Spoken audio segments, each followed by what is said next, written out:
ലോക്സഭാ തെരഞ്ഞെടുപ്പ് അടുത്തതോടെ UDF സ്ഥാനാർത്ഥിയാകുമെന്ന് ഉറപ്പിച്ച Thrissur MP TN Prathapan മണ്ഡലത്തിൽ സ്നേഹ സന്ദേശയാത്ര തുടങ്ങി. അടുത്ത മാസം 5 വരെയാണ് കാൽനടയാത്ര.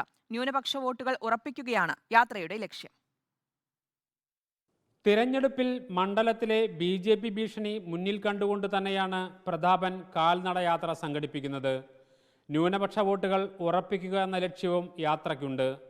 യാത്രയിലുടനീളം BJP വിരുദ്ധ പ്രചാരണവും പാലയൂർ പള്ളി വിഷയവും തുടർച്ചയായി ഉന്നയിക്കാനാണ് തീരുമാനം. തൃശ്ശൂര് മതസൗഹാർദ്ദത്തിന്റെ മണ്ണാണ്.